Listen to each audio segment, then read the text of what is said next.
Chapter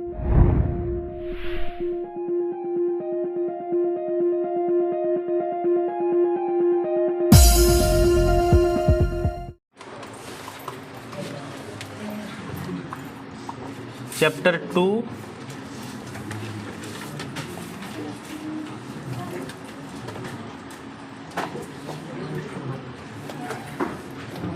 आज 13 है ना।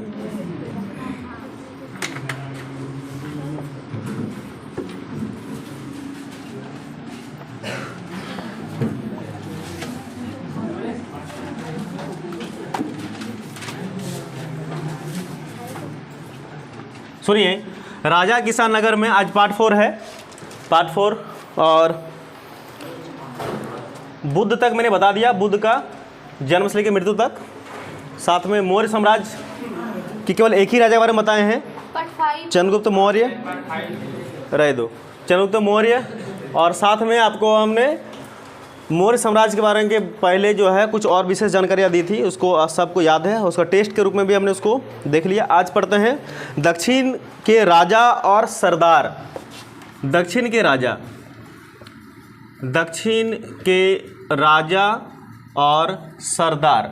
दक्षिण का मतलब होता है दक्षिण, इंडिया का मैप अगर देखोगे, इंडिया का मैप में जो दक्षिण तरफ है, दक्षिण मतलब ये वाला पोर्शन, इधर की तरफ जो भी राज्य है तो उनके राजा होंगे और साथ में सरदार होंगे। राजा सरदार में क्या अंतर है अभी बताएंगे हम। तो कौन कौन दक्षिण के राज्य के कौन कौन से राज्य की बात हो रही है, तो यहाँ पर याद रखना तमिलनाडु की बात हो रही है जो यहाँ पर है, इसके ऊपर में आंध्र प्रदेश और केरला, तमिलनाडु, आंध्र प्रदेश और केरल, इस तीनों को मिलाकर क्या कहा जाता था, तमिलकम। याद रखना तमिलकम, बात को सुनिएगा। दक्षिण का बात हो रही है तो आंध्र प्रदेश, तमिलनाडु और केरल की बात हो रही है।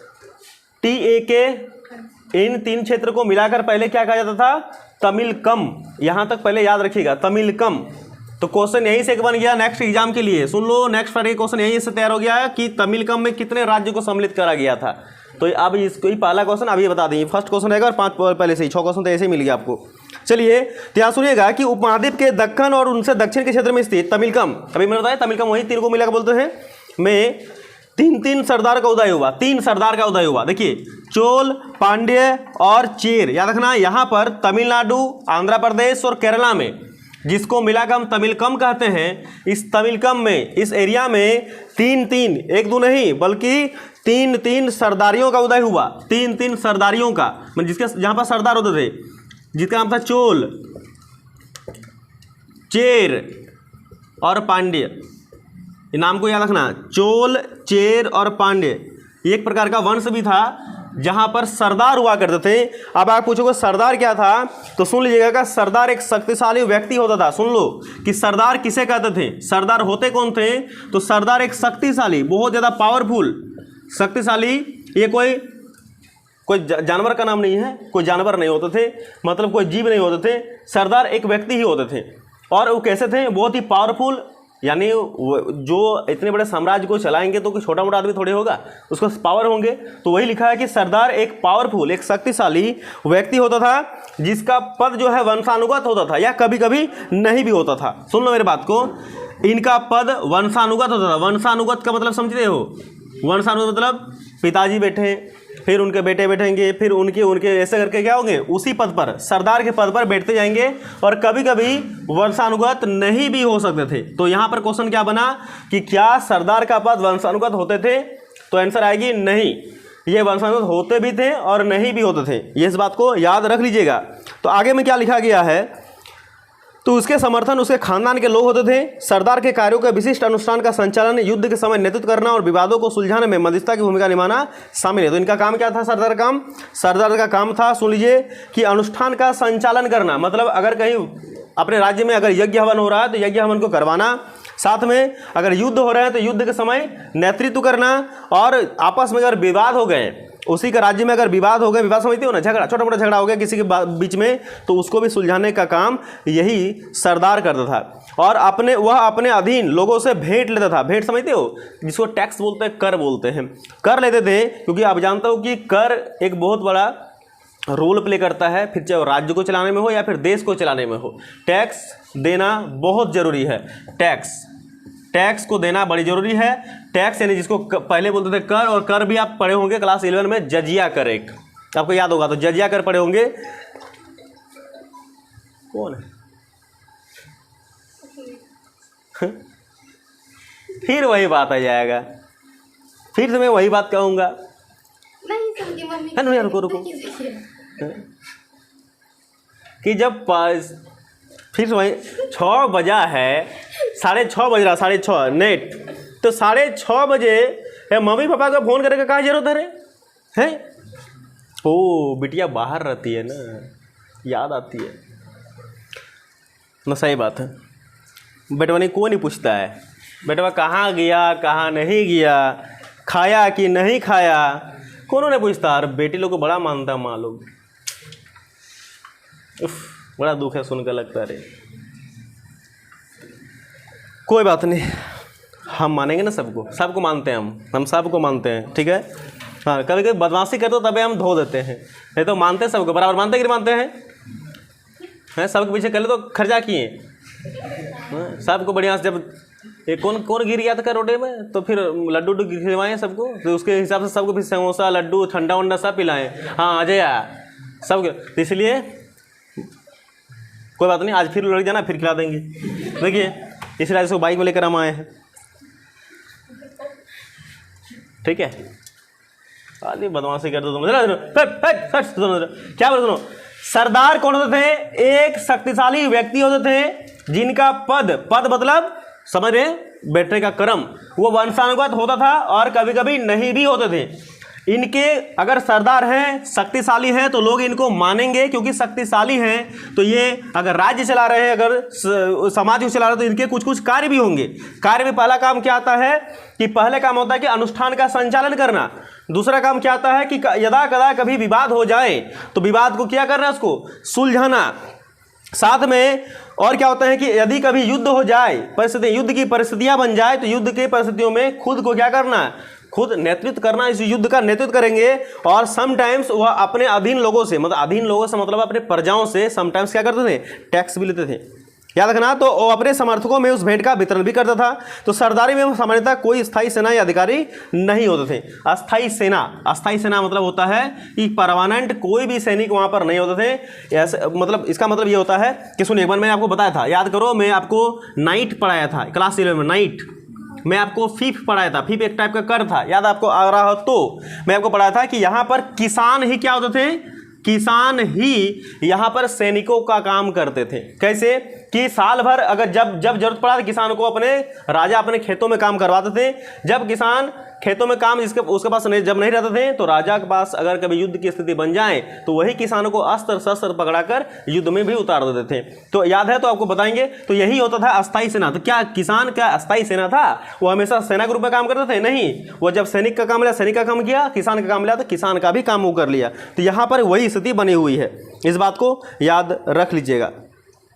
तो आगे बोलता है कि हाँ, हमें इन राज्यों के बारे में और भी जानकारियाँ लेनी है। जैसे कई सरदार और राजा लंबी दूरी के व्यापार द्वारा राजस्व जुटाते थे, और इनमें मध्य और पश्चिम भारत के क्षेत्रों पर शासन करने वाले सातवाहन और उपमहाद्वीप के पश्चिमोत्तर और पश्चिम में शासन करने वाले मध्य एशियाई मूल के शासक शामिल है। तो यहाँ पर हम लोग पढ़ेंगे सातवाहन के बारे में कि सातवाहन ने और क्या क्या चीज़ें की थी। तो यहाँ पर देखिए कि दैविक राजा हम बोलते हैं कि उत्तर प्रदेश में मथुरा है। आपको पता है कि उत्तर प्रदेश में मथुरा है। मथुरा के पास माट के एक देवस्थान पर कुषाण शासकों की विशालकाय मूर्तियां लगी हुई है। कुषाण शासक, अफगानिस्तान के एक देवस्थान पर भी इस प्रकार की मूर्तियां मिली हैं। तो यहाँ पर मूर्तियां मिलने का मतलब क्या है कि कुषाण जो हैं, कुषाण शासक स्वयं को देवतुल्य प्रस्तुत करना चाहते हैं। देवतुल्य मतलब होता है कि कुषाण शासकों ने अपने नाम के आगे देवपुत्र की उपाधि लगाई थी, यानी उनका कहना था कि वे स्वर्गपुत्र होते हैं, यानी वे स्वयं को स्वर्गपुत्र भी कहते थे। तो इस बात को याद रखिएगा। इसी में से आते हैं आगे चलकर कि 4वीं शताब्दी बीतते गए, और 4वीं शताब्दी के बीच में होते क्या है कि कुछ राजाएं, कुछ व्यक्ति हैं जो वहाँ जो राजा होते थे वे सामान्य शक्तिशाली होते थे और वे राजा भी बन जाते थे। तो राजा दुर्बल होते थे और वो अपने बड़े शासकों के अधीन में आते थे। तो इस प्रकार जितने भी राजा हुए सभी ने अपने अपने अभिलेख जरूर लिखे, फिर चाहे वो मुहर में हो या फिर सिक्का में हो, अपने अपने अभिलेखों को लिखा है और अपने अपने यश का जो है गुणगान भी किए हैं। तो इस बात को आप याद रखिएगा। उसी में से आते हैं एक समुद्रगुप्त, याद रखना है समुद्रगुप्त। नाम कभी सुने हो समुद्रगुप्त का? समुद्रगुप्त गुप्त साम्राज्य का एक शक्तिशाली राजा था। जिसके पुत्र का नाम था चंद्रगुप्त द्वितीय और उनके पिता का नाम था चंद्रगुप्त वन। याद रखना, शायद मुश्किल है समझना लेकिन लिखा देंगे इसके बारे में है। कहते हैं यहाँ पर कि इलाहाबाद स्तंभ अभिलेख के नाम से प्रसिद्ध है। प्रयाग प्रशस्ति की रचना हरिसेन, जो स्वयं गुप्त सम्राट के संभवतः सबसे शक्तिशाली सम्राट थे। समुद्रगुप्त ने राजकवि थे जो संस्कृत में की थी, उसने लिखाई थी। यहाँ इस बात को यहाँ याद रखना कि प्रयाग प्रशस्ति, याद रखना प्रयाग प्रशस्ति ये इलाहाबाद के स्तंभों पर लिखा गया एक प्रशस्ति है जिसको लिखवाया है समुद्रगुप्त ने, समुद्रगुप्त, लेकिन इसको लिखा किसने है? हरिसेन ने। तो लिखा है हरिसेन ने। हरिसेन कौन है? तो चंद्रगुप्त, समुद्रगुप्त का क्या है? ये दरबारी कवि है। याद रखना, समुद्रगुप्त का दरबारी कवि है हरिसेन, और हरिसेन ने ही प्रयाग प्रशस्ति का उल्लेख किया है। और कहाँ किया है? तो इलाहाबाद में किया। इलाहाबाद, वही इलाहाबाद जिसको प्रयागराज आज के डेट में नाम से हम लोग जानते हैं। इस बात को आप लोग याद रख लीजिएगा। प्रयाग प्रशस्ति एक लेख है जिसको लिखा गया, जैसे ये स्तंभ रहा तो स्तंभों पर ऐसे ऐसे लिखवा देना, समझे बात को? तो उसी का नाम पड़ गया प्रयाग प्रशस्ति, जो समुद्रगुप्त ने लिखवाया था और ये उसका रचना करे थे हरिसेन नाम से। इस बात को आप एकदम मन में याद रख लीजिएगा। चलते हैं आगे में। तो आगे में यहाँ देखो, आप सुनिए कि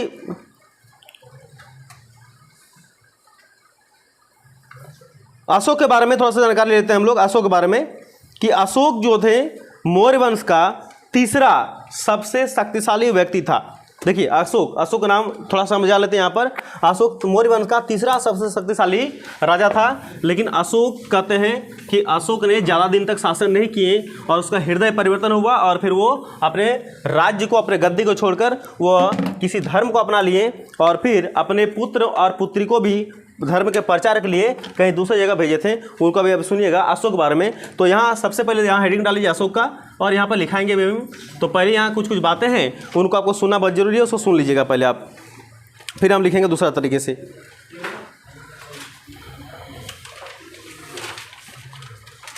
देखिए बिंदुसार का उत्तराधिकारी, पहले सुन लो फिर हम लिखा देंगे। अभी बिंदुसार का उत्तराधिकारी अशोक महान हुआ। पहले बात सुनिए, पहला पॉइंट क्या है? अब लिखना नहीं आपको, पहले सुनिए, अभी बंद कीजिए, अभी लिखा देंगे हम।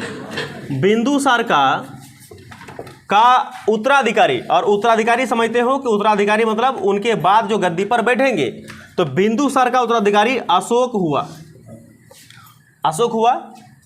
दूसरी बात क्या है इसमें, अभी इसको समझा देंगे हम।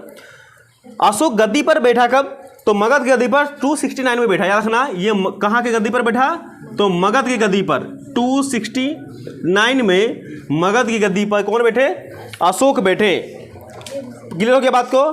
तो राजगद्दी पर बैठने के समय अशोक कहाँ पर पोस्टेड थे? तो याद रखना राजगद्दी, यानी मगध की राजगद्दी पर बैठने से पहले अशोक अवंती कहाँ है? मध्य प्रदेश में। अवंती का क्या था? राज्यपाल था। याद रखना, अवंती का राज्यपाल था। बाद में वो मगध का गद्दी पर राजा बनकर बैठे। पुराणों में अशोक को कहा गया है अशोक वर्धन। याद रखना, पुराणों में अशोक का नाम क्या मिलता है? तो अशोक वर्धन मिलता है, अशोक वर्धन। पांचवा जो पॉइंट इसमें लिखा हुआ है कि अशोक की ने अपने अभिषेक के 8वें वर्ष में लगभग, याद रखना, 261 देखो 261 ईसा पूर्व में क्या हुआ था? एक युद्ध हुआ था। युद्ध का नाम था कलिंग का युद्ध। याद रखना, युद्ध का क्या नाम था? कलिंग का युद्ध। कलिंग का युद्ध 261, याद रखना, इतने में हुआ था। और इसी युद्ध में अशोक का हृदय परिवर्तन हुआ। हृदय परिवर्तन से क्या मतलब है? हृदय परिवर्तन मतलब है कि उस दिन कलिंग के युद्ध में जो मारकाट हुई, जो हिंसा हुई, जिसमें निर्दोष लोगों की जान गए, लोगों के नहीं सिर्फ जानवरों को भी, और इसके जानवरों को भी। तो उस युद्ध में रक्तपात को देखकर अशोक ने सोचा कि अब मैं आज के बाद से कभी युद्ध नहीं करूंगा। राजा रहेंगे तब तो युद्ध होगा, युद्ध नहीं करेंगे। तो उसने कलिंग के युद्ध में क्या देखे कि अशोक की तरफ से जो सैनिक था, वो सैनिक तो आए थे पैसे के लिए, वो सैनिक तो काम कर रहे थे अशोक के लिए। क्या सैनिक का किसी भी तरह का दूसरे राजा जो वहाँ पर आए थे लड़ने के लिए, उसके साथ कोई भी दुश्मनी थी? जाति दुश्मनी नहीं थी। यहाँ पर सैनिक अगर जीतेंगे तब भी अशोक जीतेगा, सैनिक हारेंगे तब भी अशोक ही हारेगा। मतलब सब तरह से सैनिक ही मर रहे हैं। तो ये देख रहे हैं कि सैनिक जो है बिना वजह के अपना खून रक्त जो है पानी की तरह बहा रहे हैं। और लाखों लोग मर रहे हैं, जिसमें से कई महिलाएं जो हैं विधवा बन जा रही हैं, कई बच्चे अनाथ हो जा रहे हैं, बहुत लोगों के घर उजड़ जा रहे हैं। ये केवल अपने ही सैनिकों ने देखे, उधर का भी देखे। दोनों को देखकर इनके मन में समझ में आया कि आज के बाद से अब युद्ध, किसी भी प्रकार का युद्ध हम नहीं करेंगे, और हम क्या करेंगे, हम धर्म के रास्ते पर चलेंगे। और जैसे ही वो घर आए, उसने अनाउंसमेंट कर दिया कि अब से हम गद्दी को छोड़ रहे हैं। और उसने राजगद्दी को त्याग करके क्या हुआ कि राजगद्दी त्याग करने के बाद वो कहाँ चले गए, बौद्ध धर्म में। याद रखना, बौद्ध धर्म में। और यही से एक क्या बोलते उसको, डायलॉग की तरह इसने दिए थे कि बुद्धम शरणम गच्छामि, मैं बुद्ध के शरण में जा रहा हूं। लेकिन याद रखना, अशोक महान क्यों कहलाए? अशोक राज्य छोड़ दिए, गद्दी छोड़ दिए, युद्ध छोड़ दिए, इसलिए महान नहीं कहलाए। अशोक महान इसलिए कहलाए क्योंकि इनके राज्य में जो भी प्रजाएं थी, देखिए जो प्रजा थी, उन प्रजा को साफ साफ अशोक ने कह दिया कि हम अपना रहे हैं बौद्ध धर्म।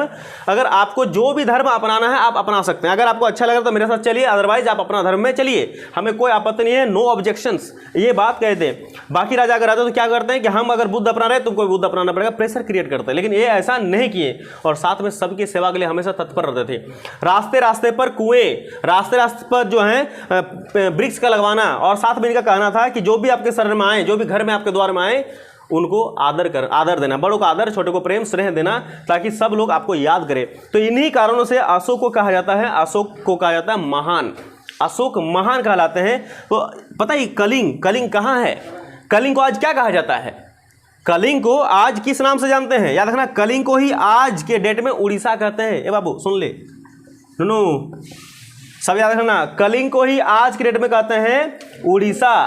और यही कलिंग है जिसकी राजधानी थी तोसली। कुछ दिन पहले लिखाई थी, याद है? तोसली जो राजनीतिक केंद्र था मौर्यों का, 5 में से एक लिखाई थी तोसली। तो कलिंग जब था तब राजधानी तोसली था। अब कलिंग जब बन गया उड़ीसा तो राजधानी कहाँ हो गया? भुवनेश्वर।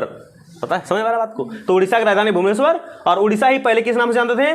कलिंग। जैसे उत्तर प्रदेश को पहले संयुक्त प्रांत बोलते थे, आपको याद होगा तो। जैसे कर्नाटक को पहले मैसूर बोलते थे, आपको याद होगा तो। जैसे चेन्नई को पहले मद्रास बोलते थे, जैसे मुंबई को पहले बम्बई बोलते थे, जैसे कोलकाता को पहले कलकत्ता बोलते थे, आपको ये सब याद है ना जी। तो उसी तरह कलिंग को, उड़ीसा को पहले कलिंग बोलते थे, और कलिंग जब थे तब राजधानी तोसली हुआ करती थी। लेकिन जैसे ही उड़ीसा बन गए, ये कहाँ राजधानी हो गई?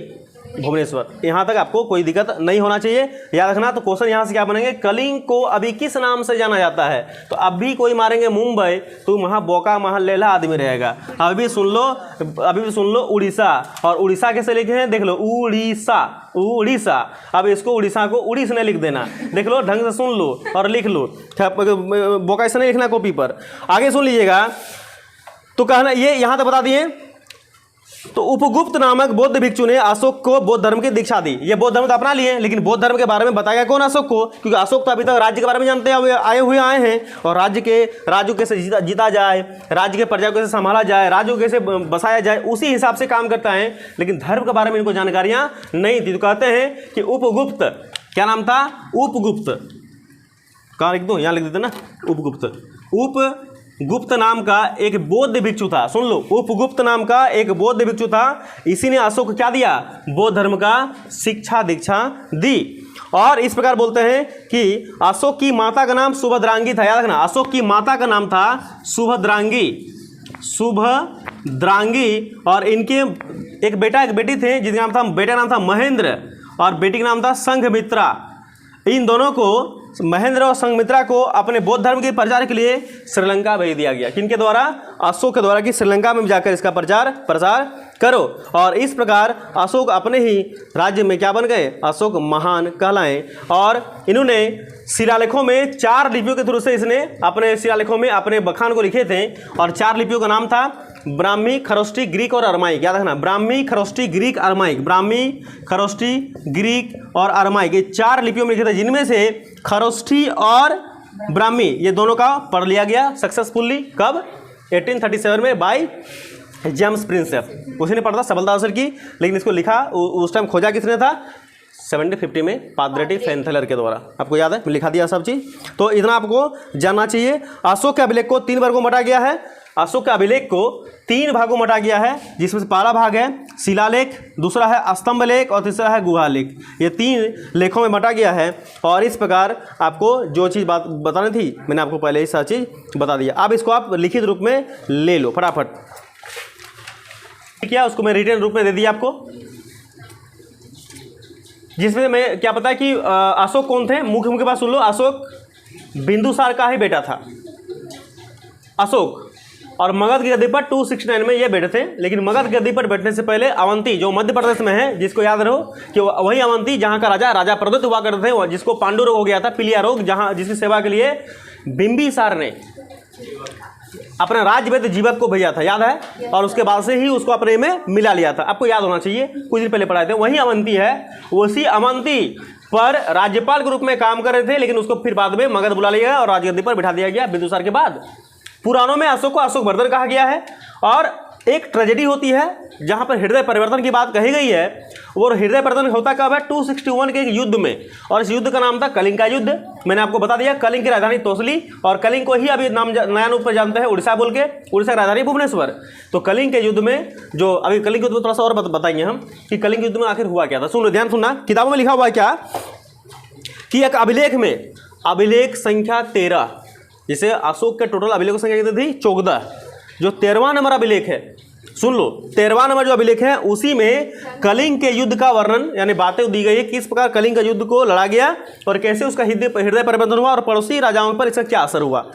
यह लिखा गया कि अभिलेख में लिखा है, अशोक ने यह बात कही है, अशोक खुद ने, कि राजा बनने के 8 साल के बाद, यहाँ पर 8 साल इंपॉर्टेंट है, याद रखना, यहाँ पर 8 साल इंपॉर्टेंट है कि राजा बनना, राजा का बना 69 में, कि राजा बनने के कितने साल के बाद कलिंग युद्ध हुआ, तो 8 साल। क्वेश्चन कहीं से भी आ सकते हैं, समझे बात को। तो 8 साल के बाद मैंने कलिंग विजय की, कलिंग तो जीत लिया, कलिंग की राजधानी तोसली को जीत लिया। लगभग 1.5 लाख लोग, सुन लो 1.5 लाख, यहाँ 1 लाख नहीं बोला है, 1 लाख ही बोलता तब पर भी बहुत ज़्यादा था, और लोग बोला तो जान लो कितना होगा, 1.5 लाख लोग बंदी बना लिए गए और 1 लाख से भी ज़्यादा लोग को मार दिया गया। समझ लो बात को। उस समय इंसानों का कदर देख लो, क्या कुछ नहीं था, युद्ध में जाते थे, इसलिए अभी युद्ध नहीं हो रहा था, बहुत अच्छा आ रही। तो हम भी कभी ना कभी सैनिक के रूप में काम करते हैं, आप भी कभी सैनिक के रूप में अपने राज्य का, अपने समाज का सेवा के रूप में जरूर जाते हैं। और उस युद्ध में या तो जीतते हैं या फिर हारते तो मारे जाते हैं, जीते तो ले आते हैं या फिर बंदी बना लिए जाते हैं। तो याद रखना कि क्या बोलते हैं कि उसमें अशोक खुद बात कर रहे हैं शिलालेख 13 में कि 1.5 लाख लोग उस युद्ध में बंदी बना लिया गया, जेलों में डाल दिया गया, और 1 लाख से ज़्यादा लोग क्या हो गई, उसको मार दिया गया उस युद्ध में। इससे मुझे अपार दुख हुआ। जानते हैं क्यों? क्योंकि जब किसी स्वतंत्र देश को जीता जाता है तो लाखों लोग मारे जाते हैं और बहुत सारे बंदी बना जाते हैं। इसमें बेचारे ब्राह्मण और जो लेबर लोग थे, श्रमिक लोग, बिना वजह के वो भी मारे गए इसी युद्ध में। जो लोग अपने सगे संबंधी और मित्रों को बहुत प्यार करते हैं तथा दासों और मृतकों के प्रति दयावान होते हैं, वे भी युद्ध में या तो मारे जाते हैं या परिजनों को अपने खो देते हैं। इसलिए मुझे पश्चाताप हो रहा है और मैंने धर्म का पालन करने एवं दूसरे की शिक्षा देने का निश्चय किया है। और आज से मैं अपना राजगद्दी राजपाट सब छोड़ रहा हूँ और मैं कहाँ की शरण में जा रहा हूँ, बुद्ध की शरण में जा रहा हूँ। और मेरे एक ही अंतरात्मा से एक ही बात निकलेगी, बुद्धम शरणम गच्छामि, बुद्ध के शरण में सब जाओ, हिंसा को छोड़ो, अहिंसा का पालना करो। यही बात मैं कहना चाहूँगा। मैं मानता हूँ कि धर्म के माध्यम से लोगों का दिल जितना बलपूर्वक विजय पाने से ज़्यादा अच्छा है। मैं यह भी जानता हूँ कि अभिलेख भविष्य के लिए एक संदेश रूप में काफ़ी उत्कीर्ण है। और मेरे बाद मेरे जो बेटे हैं, क्या नाम था, महेंद्र, और मेरे जो पोते होंगे वो भी युद्ध ना करें, इसीलिए मैं आज से इस चीज़ को कर रहा हूँ। तो कलिंग की लड़ाई से युद्ध को लेकर अशोक के विचारों में इस जगह परिवर्तन हो गया। तो कलिंग का युद्ध आप भूलिएगा नहीं। कलिंग का युद्ध से सवाल एक एग्जाम में जरूर पूछा जाता है। ये बड़ा इंपॉर्टेंट चैप्टर है और बड़ा ही इंपॉर्टेंट ये टॉपिक है, इसको जरूर आप याद रखिएगा। तो इस बात को, किसी कोई सवाल यहाँ तक है तो पूछ लीजिए। कोई सवाल किसी के मन में किसी प्रकार का नहीं है तो चलिए आगे बढ़ते हैं हम लोग। किताब देखते हैं, किताब क्या लिखा है, फिर कुछ समराज होगा तो उसके बारे में बताएंगे हम।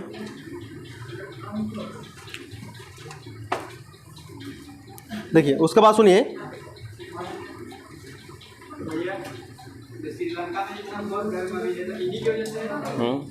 श्रीलंका, चाइना, मालदीव, मॉरिशस, ये सब जितना भी जहाँ देख रहे हो ना, सब बौद्ध, आज भी इंडिया में बौद्ध धर्म है, सब उसी के संबंध में चले आ रहा है बौद्ध धर्म। जापान में, नेपाल में, हाँ बुद्ध का मूर्ति रहता है बहुत बड़ा, इंडिया में बन रहा है।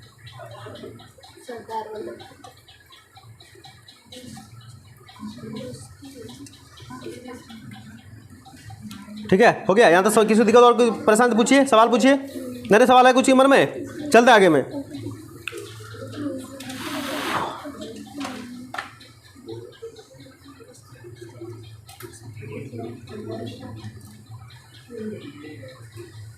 देखिए भूमिदान और नए संभ्रांत लोग। देखिए भूमिदान, अब एक नाम पढ़ोगे प्रभावती गुप्त, सुनिए ध्यान से।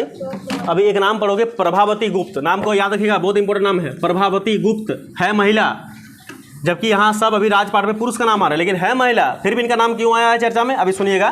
प्रभावती गुप्त, प्रभावती गुप्त नाम सुनोगे, प्रभावती। देखिए सबसे पहले मैं इसका जानकारी दे दूं कि प्रभावती गुप्त के पिता का नाम था चंद्रगुप्त द्वितीय, याद रखना, चंद्रगुप्त सेकंड। मेरे बात सुनिए, मेरी बात को सुनिए पहले, थोड़ा जानकारी ले लीजिएगा। ये चंद्रगुप्त अलग है और वो चंद्रगुप्त मौर्य अलग है। जिस पर बिंबिसार और बिंदुसार अलग बिल्कुल डिफरेंट था, उस पर यहाँ चंद्रगुप्त नाम तो है, क्योंकि एक नाम का बहुत सारा व्यक्ति हो सकते हैं। ये जो चंद्रगुप्त द्वितीय था ये गुप्त साम्राज्य से था, क्या था, गुप्त साम्राज्य से था, और वो चंद्रगुप्त मौर्य था वो मौर्य साम्राज्य था, इसलिए दोनों के बीच कोई अंतर हो ही नहीं सकता, इसको याद रख लीजिएगा।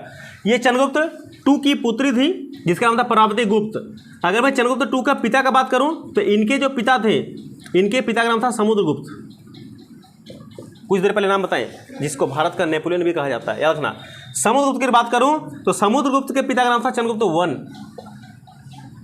कन्फ्यूज हो जाओगे, हमको पता है, ठीक है ना, तो ज़्यादा दिक्कत नहीं। देखो ये रहा समुद्र बीच में रहा, इनके पापा ये रहा, और ये रहा इसका, ये क्या समुद्रगुप्त क्या हो गए, पिताजी हो गए, और इस समुद्रगुप्त क्या हो गए, चलो क्या हो जाएंगे, दादा हो जाएंगे कि बेटा हो जाएंगे, बेटवा हो जाएगा, ठीक है। ये पापा ये बेटा, अब नाम क्या रखा, मतलब नाम थोड़ा अच्छा लग रहा था तो 1 2 रख दिया, पार्ट 1 पार्ट 2 बोल के। तो इस बात को याद रखना है। इन लोगों ने गुप्त साम्राज्य को बहुत आगे तक लेके गए थे। गुप्त साम्राज्य पढ़ाएंगे थोड़ा देर बाद में जब आएंगे तब। तो यहाँ हम इसलिए बता रहे हैं कि प्रभावती गुप्त का नाम सुनिए। प्रभावती गुप्त महिला होने के बाद भी इनका नाम इतिहास में क्यों आया है, इस बात को आप जानिएगा। कहा इसमें क्या कि प्रभावती गुप्त आरंभिक भारत के सबसे महत्वपूर्ण शासक चंद्रगुप्त 2 की पुत्री थी। अभी मैंने बताया कि चंद्रगुप्त 2, इसको नहीं लिखेंगे, काहे भूल जाओगे, एग्जाम में ये क्वेश्चन रहेगा, इस बार का टेस्ट में क्वेश्चन रहेंगे, मैं पहले क्लिक कराता हूँ। 7 क्वेश्चन मैं आपको ऐसे ही दे दिया। चंद्रगुप्त 2 की पुत्री का नाम प्रभावती गुप्त, और इसको भी जो लिखोगे गलती, वो बहुत बेकार इंसान होंगे। देख लो, प्रभावती गुप्त चंद्रगुप्त 2 की पुत्री, इसका विवाह, देखिए ये जो प्रभावती गुप्त हैं इनका जो विवाह हुआ था वो दक्षिण पठार के एक परिवार जिसका नाम था वाकाटक परिवार, याद रखना, वाकाटक परिवार का नाम क्या था, वाकाटक। ये परिवार था जो कहाँ पर थे, ये दक्कन के पठार में थे, यानी दक्षिण के साइड में पठार में एक परिवार था वाकाटक परिवार। इसी परिवार में और इसके जो मजबूत वंश थे उसी वंश में प्रभावती गुप्त का शादी हुआ था। और कहते हैं कि संस्कृत धर्मशास्त्र के अनुसार महिलाओं को भूमि जैसे संपत्ति पर स्वतंत्र अधिकार नहीं था, लेकिन एक अभिलेख से पता चलता है कि प्रभावती गुप्त की भूमि के स्वामी थी और उसने दान भी किया था। देखिए अब याद रखो, अभी जो पिता के संपत्ति पर, संपत्ति मतलब धन दौलत पैसा जमीन जायदाद पर लड़कियों पुत्रियों का उसमें कुछ अंश होता है क्या, पिता के संपत्ति पर, पिता के संपत्ति को पुत्र तो ले सकते हैं। अगर 4 पुत्र रहेंगे तो चारों बांटेंगे इक्वल साइज में, अगर 1 पुत्र रहेंगे तो अच्छी बात है, कोई दिक्कत नहीं है, दूर रहेंगे, मतलब पिता की संपत्ति पर पुत्रों का बराबर हक है। इतना पता आपको है क्या, पुत्रियों का हक है? है पुत्रियों का हक, पुत्रियों का, लड़कियों का हक पिता की संपत्ति पर है। तो मतलब लोगे आप लोग, मतलब पुत्री का अगर संपत्ति पर हक है तो पिता की संपत्ति पर लोगे हक। हाँ जी, देखिए नियमता कहता है कि है, लेकिन ऐसा कोई पुत्र नहीं कि अपने पिता की संपत्ति को लेने के लिए आए, क्योंकि ससुराल में तो हम लोग बढ़िया देके देते हैं ना, इतना संपत्ति देके देते हैं ना जी, ताकि यहाँ पर न लेने आ जाए। काहे भाई को परेशान करोगी, फिर कोई दिन लाठी निकलेगा, कपार कान फूटेगा, हैं। इससे बढ़िया होगा कि ए बेटी तू चल जाओ अपना ससुराल, यहाँ पर बढ़िया से ज़मीन ज़्यादा दे दिए हैं, यारा पोखरा सब भर दिए हैं, आराम से वहाँ बैठिए, वहाँ का ज़मीन ले जाओ ना, यहाँ काहे को आओगी फिर ना। फिर भी कोई रहता है कि लेने के लिए दौड़ आ जाते हैं, और फिर केस कर देते हैं पिता के नाम पर, ना भाई के नाम पर, कि ये हमारी ज़मीन हथिया ली है। ऐसा नहीं करना कोई। देखिए उन्होंने निवेदन है कि ऐसे ज़मीन छोटा छोटा हो गया है, भाग बटरा बहुत हो गया है, तो ज़मीन को पुत्री लोग जिसका इसका शादी हो गया है या होने वाला है, या जो मित्र में बंधु हैं उनको बोलिएगा कि पिता के संपत्ति पर रिटर्न रिवर्स न मारिए, इनको भाइयों में जाने दीजिए, आप अपना वहाँ संभालिए बड़े मज़ेदार से, क्योंकि हम लोग इतना सोच के शादी दिए हैं तो बढ़िया रहेगा यार, है ना। ध्यान ले जाइए, लेकिन नियमता कहता है कि पुत्रियों का हक होता है पिता की संपत्ति पर, होता कि नहीं होता है? यहाँ बताइए कौन कौन लेंगे, सच बताओ, सच बताओ, डरे करो बात नहीं, कौन कौन पिता की संपत्ति को लेना चाहते हैं? एक जना और कोई नहीं, 2 जन। रजना लड़की है, रजना लड़की तो पुत्री है रे, पुत्री हो तुम।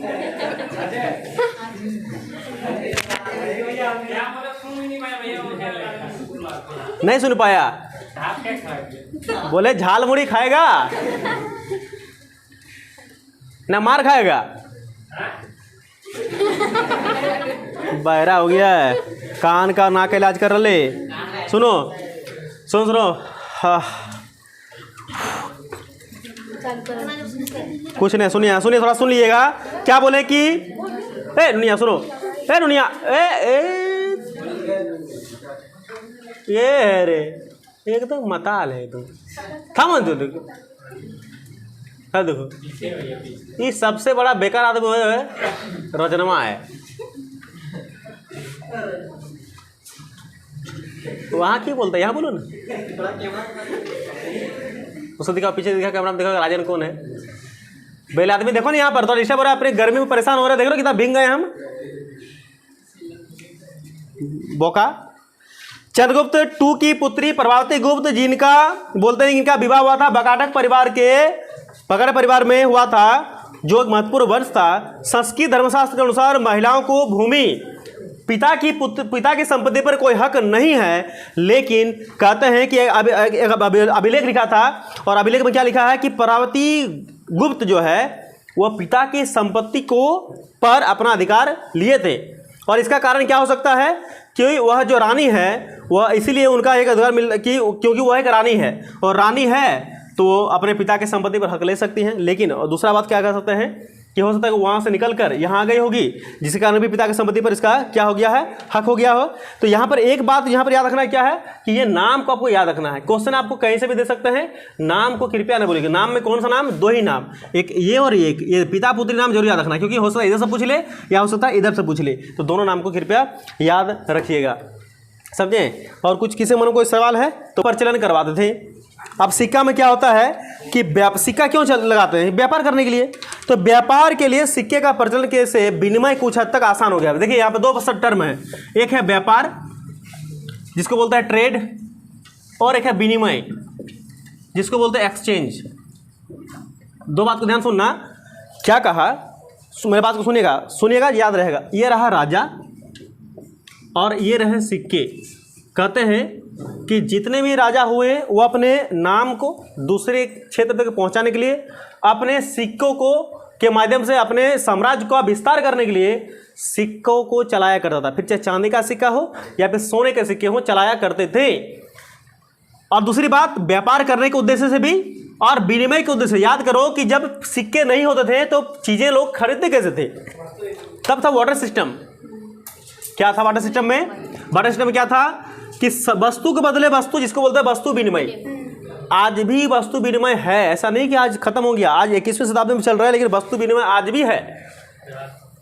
बहुत ज़्यादा जो गांव देहात है, क्षेत्र हैं, वहाँ पर आज भी शाम के टाइम अगर दुकान जाओ तो धान दे दो तो तुमको गेहूँ मिल जाएंगे, या गेहूँ दे दो तो तुमको तेल मिल जाएंगे, चावल मिल जाएंगे, आलू मिल जाएंगे। उसके हिसाब से आज भी ऐसा वस्तु विनिमय है, ऐसा नहीं कि खत्म हो गया है।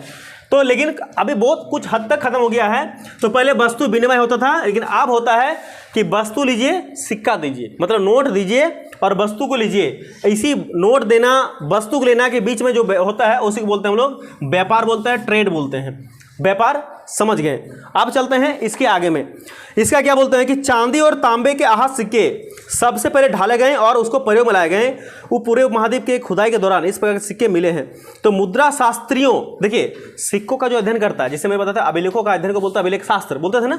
तो सिक्कों का जो अध्ययन करता है, यहाँ पर एक टर्म आ गया, सिक्कों का अध्ययन करने वालों को क्या कहते हैं? तो सिक्कों का जो अध्ययन करता है उसको बोलते हैं मुद्रा शास्त्री। याद रखना, मुद्रा शास्त्री कहते हैं, नाम को एकदम भूलिएगा नहीं, मुद्रा शास्त्री बोलते हैं। तो मुद्रा शास्त्रियों ने क्या देखा कि इन सिक्कों का और अन्य सिक्कों का अध्ययन बहुत दूर दूर तक चल पाया है। तो आहत सिक्कों पर बने प्रतीकों को उन विशेष मौर्य वंश जैसे राजा वंशों के प्रतीकों से मिलकर पहचानने की कोशिश की, जहां पर पाया गया कि व्यापारी, धनपति, नागरिक इस पर कुछ सिक्के जारी किए हैं।